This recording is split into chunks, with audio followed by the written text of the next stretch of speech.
the UConn Huskies turned a corner. If there's a turning point in this 2024-25 season, I believe it was last night. Final score, Connecticut 77, Marquette 69. This was really impressive. I mean, UConn, they led by 13 at halftime, but they led by over 20 in this game at one point. Rob Dalster, now that you've had some time to think about it, did UConn season turn? Yes, and it's not for the reason that you think, right? Like the headline is going to be solo ball and the shots that he hit, and I don't want to minimize that. That was an all-time performance. That was a solo ball legacy game. That is going to be something that UConn fans remember for a long, long time. Just a game like that. It felt like every shot he hit, it was like, oh man, that's a big one. I hope it goes in. Boom, it goes in. But for me, the reason why I'm sitting here saying, okay, I think that might have changed some things for UConn is the defensive intensity was something that we have not seen out of them too often this year, right? First of all, they switched everything 1 through 5 with Sampson on the floor and 1 through 4 with Terrace Reed on the floor.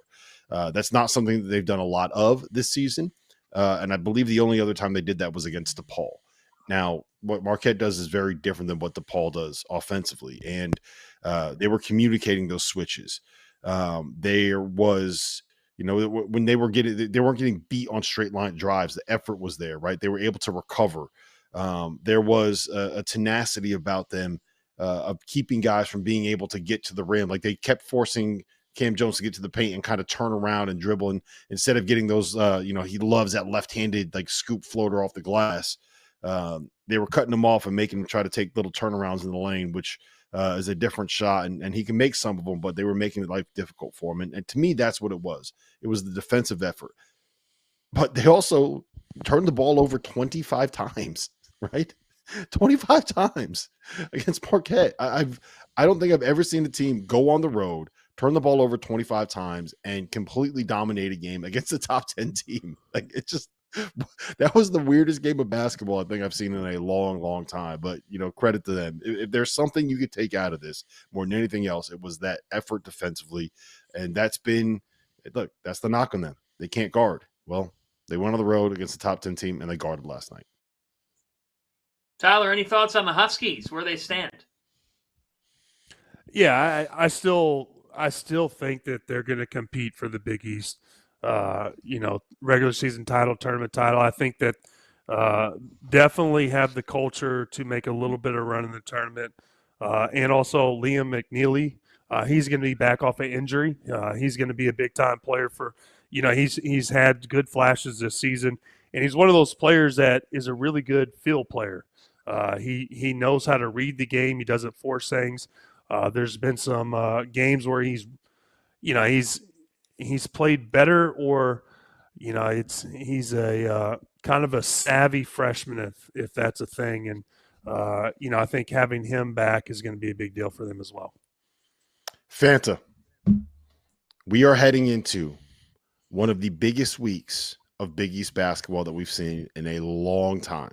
On Tuesday night, a top 15 showdown in Madison Square Garden between Marquette and St. John's. On Friday night, those very same Johnnies go up to Gamble Pavilion. Rick Pitino versus Dan Hurley in Gamble on campus. Saturday night, Marquette goes on the road. And oh, by the way, Creighton is still sitting there 9-2. Watch out. A game out of first place in the Big East. Set the stage for us, Fana. What do we got coming up this week? This is a monster of a week in the Big East. It's going to be fascinating. First off, Madison Square Garden hosts the first St. John's involved top 15 matchup in college basketball. First time St. John's has been in a top 15 game. Ranked versus ranked, like that, Tyler and Rob. Since 1999. It has been a long time since St. John's hosted a game at the Garden of this magnitude. Marquette coming off the loss. They're going to be hungry. You got Cam Jones on one side. You got R.J. Lewis on the other. Zuby Ejiofor. How does Marquette's spacing, perimeter play, versatility on both ends of the floor, how do they handle the load that is Zuby Ejiofor? Kadari Richmond, the Brooklyn kid, now he's playing his best basketball. St. John's has a chance to get win number 20 on Tuesday night. In a way, I think that they're the team that actually needs it more. And you might say, what do you mean? Regular season title race. Like they're 10-1, Marquette's 9-2. But for St. John's, you've got one quad one win. You got to show at home just how strong you are, because you guys know this. If they lose that game Tuesday night, then you go into a Hornets' nest, Gamble Pavilion Friday. It's going to be a tall ask. Liam McNeely's back. UConn's got some time. UConn, I think, could go the rest of conference play and lose just one time. They could. We don't know how they match up with St. John's, because brilliant job, Big East schedule makers. Seriously, you deserve a round of applause. You've set up the marquee games and the money time of year in college basketball. We haven't seen Marquette St. John's yet. We haven't seen UConn St. John's yet. We haven't seen, Creighton now get these other teams back at their place or have to go on the road, because they still have Marquette, UConn, and St. John's once again. So I am so intrigued, and I'm in agreement with you. Do not count out Creighton here. Their schedule's very advantageous. They have won 7 in a row. They're 9-2 in the league. Watch out for Greg McDermott. But for St. John's basketball against Marquette Tuesday night at MSG on a weeknight, that is the game of the night in the sport. That is going to be a phenomenal watch, and I can't wait to see it. And then Friday night at Gamble Pavilion, I just hope that man in the red jacket, Tom O'Graden, shows up, because Dan Hurley's going to be there. Rick Pitino's going to be there. They're giving out $2 Miller Lights. Are you kidding me? What more could you ask for? That's the Big East. That's what I'm talking about, and this is college basketball. This is why we love it. We're back after this on After Dark.